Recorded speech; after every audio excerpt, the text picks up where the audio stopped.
Միացյալ Նահանգների հայ համայնքը հինգշաբթի երեկոյան Սպիտակ տան մոտ մոմավառություն էր կազմակերպել, պահանջելով նախագահ Օբամայից ճանաչել հայոց ցեղասպանությունը։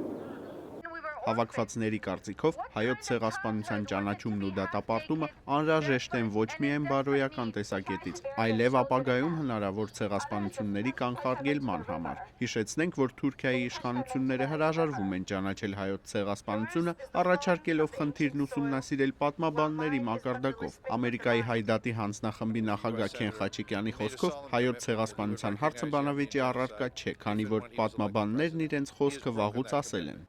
It's important for the United States. Միացյալ Նահանգները որպես մարդու իրավունքների պաշտպանության եւ բարոյական արդարադատության առաջնորդ պետք է ճանաչի հայոց ցեղասպանությունը։ Փորձառու դիվանագետ Հայաստանում Միացյալ Նահանգների նախկին դեսպան Ջոն Էվանսը խորհուրդ է տալիս հարցին այլ կերպ մոտենալ։ Իր խոսքով ոմանք կարող են հիասթափվել, եթե նախագահ Օբամայի հայտարարության մեջ չլինի ցեղասպանություն բառը, սակայն դիվանագետը խորհուրդ է տալիս հայտարարությունն ավելի ուշադիր կարդալ։ Genocide is an important word. Ցեղասպանությունը կարևոր բառ է, սակայն գոյություն ունեն բազմաթիվ ոչ պակաս կարևոր բառեր։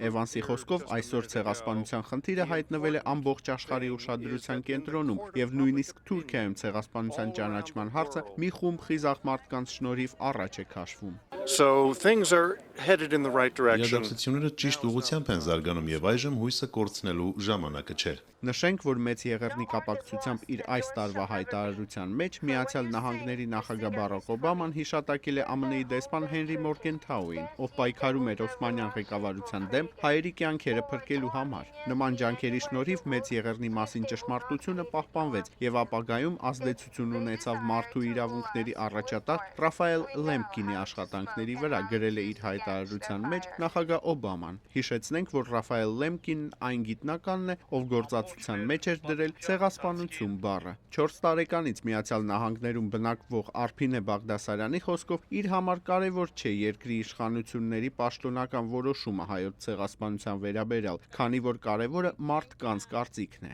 Մենք մեր ուզածներից չենք հետ կանգնելու,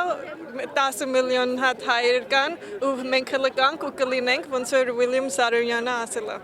Հիշեցնենք, որ Ամերիկայի թուրքական կազմակերպությունները հայտարարել էին, որ New York Times թերթը հրաժարվել էր տպագրել թուրքական կազմակերպությունների գովազդը հայ-թուրքական հարաբերությունների վերաբերյալ, պատճառաբանելով որոշումը նրանով, որ գովազդում հերկվում են կարևոր պատմական իրադարձություններ, որոնք ընդունված է փաստեր համարել։ Ըստ այդ կազմակերպությունների New York Times-ի հայտարարությունն ընդգծում է, որ սեպտեմբերի 11-ի ահաբեկչությունը, հոլոկոստը կամ հայոց ցեղասպանությունը հերքող գովազդներ չեն հրապարակվելու։ Արման Թարջիմանյան, Ամերիկայի ձայն, Վաշինգտոնից։